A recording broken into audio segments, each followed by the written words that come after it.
staying event. That's it.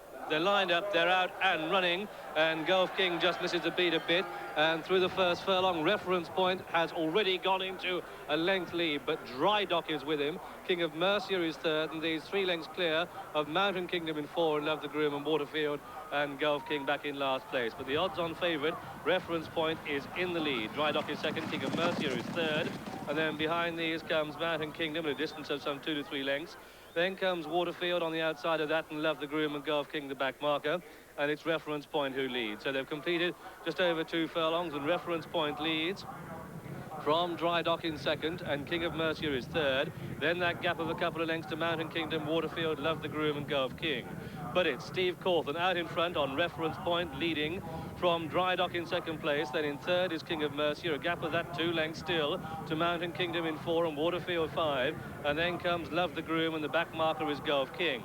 And they begin the sweep at the far end of the track, and it's Reference Point who's really stretching them from Dry Dock in second place. That's the guaranteed stayer.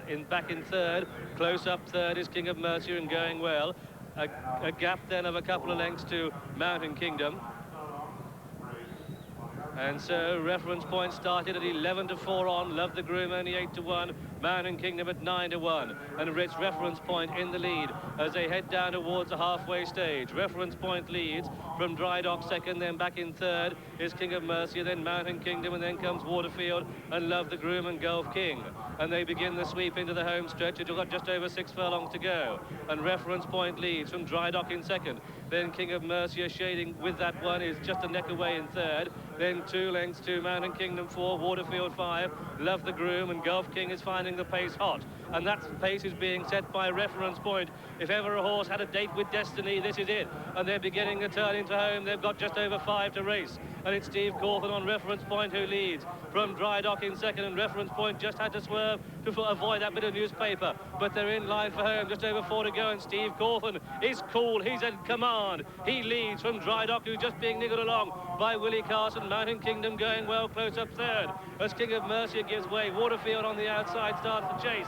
They've got just 3.5 to go, and Reference Point has it from Dry Dock, who's just tightening up Mountain Kingdom. Past the 3-fold, Reference Point leads from Mountain Kingdom in second place. But don't forget that from here on in, Reference Point is into unknown territory. He's never been this far on a race course before, but he's out in front, and it's Reference Point who goes for home. Mountain Kingdom is second, Dry Dock is third, at best. A furlong and a half to go, and Mountain Kingdom gives chase to Reference Point. Reference Point, this horse with a date with destiny, is in the lead. And it's Reference Point, but Mountain Kingdom is going to make a race of it, and Mountain Kingdom is trying to close, but Reference Point pulls out more. Reference Point goes on. Reference Point makes all, and Reference Point wins the Ledger. Reference Point for Mountain Kingdom. They're at Dry Dock in third, then Waterfield in 4.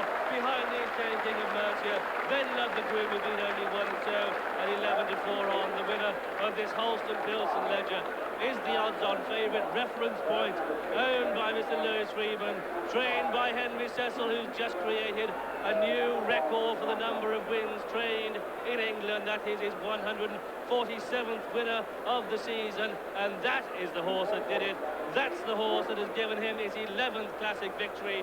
That's the horse that has given Steve Cawthon his 7th classic victory. That's the horse that's won the Ledger. That's the odds-on favourite, and by God, that was tough going. As they turn in for home, he stayed on very gamely.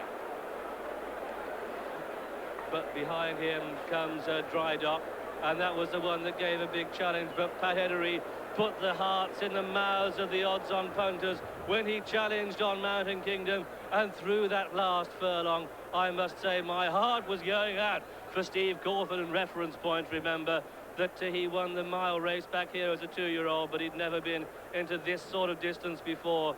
But what a game performance by Reference Point. And if he goes for the Arc, and let's hope that he does, we are going to have some belter over in France. But don't forget, this is the English turf. This is English turf. This is Steve Cawthon, and this, Jim McGrath, is a concord of concords. And what a reception he'll get as he enters the saddling enclosure now. Well done. Well done, Alison. Well done. Well done, Steve. Well done, Steve. Steve. Steve.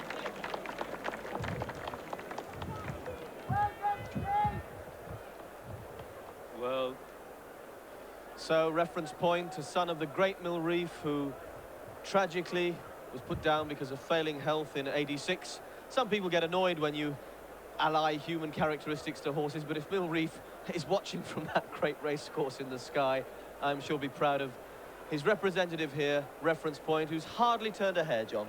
No, he certainly doesn't look as if he was worried at all now, but just for a moment, a furlong out, I did begin to worry just a bit, didn't you? I'm afraid I did too. I thought that Mountain Kingdom, who's run a splendid race, and really Clive Britton yet again has poured scorn at the faint-hearted among us who said you've got no chance. He really did give reference point a good workout. You get the impression that reference point runs lazily, and he may have been saving himself in front. Let's have a look at the replay now. Halfway up the straight, and yet another piece of paper blows across the course there, John. Dry Dock, who was struggling soon after they turned into the straight. Waterfield, really outclassed, but sticks on very gamely for fourth. And, John, it was just about here that we began to wonder with 2 to go. Absolutely, and Pat Edery, who, after all, rides a few winners these days, is moving up. He hasn't gone for his whip yet on Mountain Kingdom, and look how he's tucked in behind reference point, saving himself, keeping away from the wind. This was the moment. I thought he might quicken and come and make a real challenge now. But look how reference point runs on. A reference point who rather shied there a furlong from home, as he'd done at Ascot in the home straight, running lazily. And Steve Cawthon, although I don't think he ever hit him with the whip more than perhaps once, is just waving it to him, saying, come on, we haven't finished yet. And reference point, just in that workmanlike fashion that's ground so many horses to defeat this season, keeps going.